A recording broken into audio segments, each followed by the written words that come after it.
But you have not seen what I've seen. I have seen my share. You have not. Do you remember when the filthy and perfectly mixed Southlanders retreated to a fortress and they took 5 potatoes to survive? Everybody knows you never go full retard. Yes, one of the many great moments in the 8 hours of prestige TV The Rings of Power offered. Some would argue it's best to retire while at your peak, but Amazon is brave enough to try and overcome themselves. So they already confirmed Season 2 and Season 3. How much money did Season 1 make against its over $50 million budget? Who cares? Showrunners J.D. Payne and Patrick McKay care about art and emotion like Yoko Ono cared about her music. Most of all, showrunners are all about their political propaganda, because who is Tolkien anyway? He's just a problematic writer that needs to go away to welcome a new era of modern fantasy. An era where expensive fantasies don't need an audience or paying customers to exist or continue. It's not creativity, entertainment, or even money what they want. Amazon is burning hundreds of millions of dollars to prove itself as a successful and progressive studio. Conflicted. Let's use the Rings of Power to understand why big studios keep investing into progressive productions that make no money. Most people would not suspect that these shows are not for the audience. So, in the public eye, Rings of Power had to succeed to justify the investment. Over $250 million for the rights, $500 million in production, and around $250 million more for marketing. Just consume product. To convince everyone of their success, they boasted how 25 million viewers tuned in for the show's debut.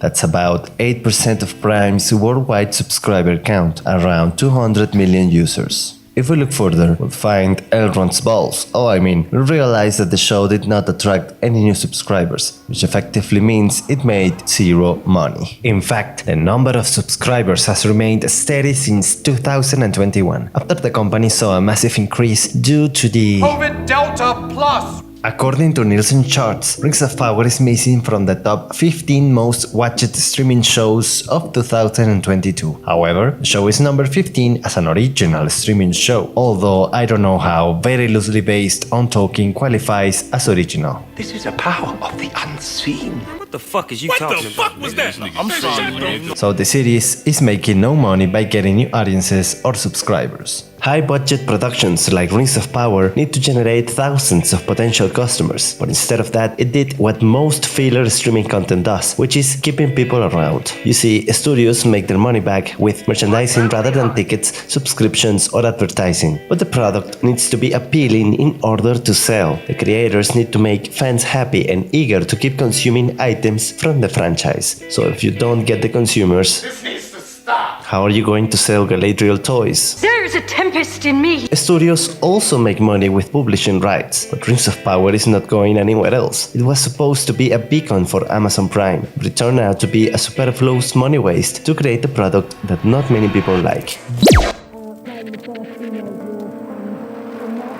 Amazon is a $991 billion company, and they can simply absorb the cost and the losses Rings of Power represents. It can burn money because it's a top studio in terms of funds, so the show doesn't need to be good, successful, or make customers happy to keep existing. A similar thing happens to many studios. For example, the CW chain of DC shows never made a profit since Arrow debuted in 2006. They lose $2 for every dollar they make. Disney Plus also makes no money. While the platform grows fast in terms of subscribers, it loses about $2 billion per year. Now, what do the CW, Rings of Power, and Disney Plus shows have in common? The suit is literal perfection. It will be. When it fits a woman. When incompetent men explain my own area of expertise to me, I do it. Absolutely love that girl. These shows prioritize woke propaganda while delivering subpar stories, characters, settings, and overall productions. By woke, I mean the constant repetition of how the value, life, and qualities of a person depend on their gender, race, and sexuality. And by propaganda, I mean a series of misleading and perhaps influential storytelling patterns built into entertainment products for the masses. Your train. This political current also takes ideas from socialism and postmodernism. Socialism as believing that the government should manage programs, institutions and companies to help the oppressed sectors of society and work towards equality. Do you think it is fair for governments to have to support them? Yes. And postmodernism, which is nothing more than a general distrust, destruction and deconstruction of the fundamental and traditional values of society. Let the past die. The past is dead. We either move forward or we die with it. All of these terms are too heavy to make a product entertaining, which is why the only shows and movies, including these types of ideas, come from the biggest studios and feature the biggest budgets. Woke productions come from the top. It would never come from the grassroots, as there's no way they could make the money back. But the top has access to infinite amounts of private funds and government money. For example, in 2021, Disney received over $2 billion from the government as tax breaks and subsidies. I guess USA politicians are indeed doing better. You've got to do better, Senator. The other part of the equation is the ESG funds. ESG stands for Environmental, Social and Governance, a rating system BlackRock has for all of the companies where they have shares. BlackRock is a global investment management company and the biggest shareholder equity in the world. And some of the companies where they have shares include Apple, Amazon, Microsoft, Disney and Google. They have their hands in almost every major first world company. Their rating evaluates the so-called positive impact organizations have on the environment, society and their internal structure. Some of their key terms are diversity, equity, inclusion, social justice, community and climate change. According to Bloomberg, ESG assets will reach $53 trillion by 2025, and every major company wants to plug itself into this infinite pit of money, but they have to comply. For example, here is CD Projekt Red promising submission. They are the creators of the Witcher game series and Cyberpunk 2077. We want to make sure that the characters populating the worlds we create represent a diverse set of mindsets, social groups, and backgrounds.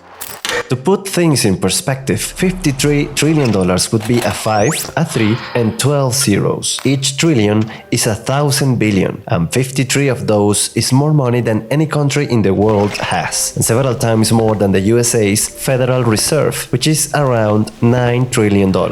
Now we've got the Rings of Power, the highest profile show ever, adapting one of the most influential literary works of all time. But the focus, month before the show premiered, was on the key progressive terms. The fact that you are the first female dwarf to ever truly be seen. Woke content comes from the top, and it's made for the top. It needs to sell itself as super important, progressive and life-changing to get the juicy ESG and government money. This is a revolutionary moment for cinematic. Amazon wants to burn money because it can give them an even greater reward. So the show doesn't need to sell, it doesn't need audiences, and it doesn't require fan feedback. What is fan feedback anyway? Because J.D. Payne and Patrick McKay, the showrunners, appear to be doing the show for themselves. The first season ended on October 14. Halbrand seemed his way to Mordor. I want you to join me. Please don't go this way. Galadriel kept the secret of his identity because she's an asshole, and Elrond did not find his balls. On October 18, the showrunners said they were not going to consider fan feedback for upcoming seasons. On an interview with the site Vulture, Patrick McKay said, "Not that we aren't paying attention to the response the show is having. I don't know how you could shut it out, but the second season has been written for some time now, and the storytelling grows and goes in different directions. That is informed by what we have learned on season 1 on our own." They are taking their own feedback and using their own experience to continue forward. That turned out to be great the first time. The genius minds concocted a plot where Galadriel casually found Sauron in a raft at the middle of the ocean after swimming for days. They also presented an anti-elf protest in Númenor because a single elf walked through the city. And they directed action scenes so revolutionary that they were above the laws of physics and logic. Fear not, fellow Hobbit, because rather than your feedback, Season 2 will have all female directors. Why would they put any effort into set designs, characters, plots, acting and action choreography when they can simply match scenes with the key terms ESG is looking for? Let's say it to the rhythm of the war drum.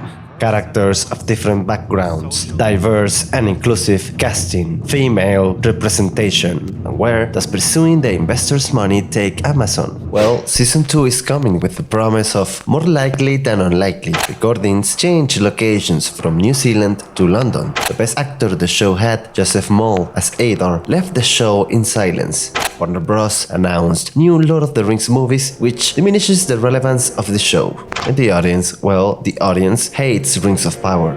Lovo Baljerbuk. Bees.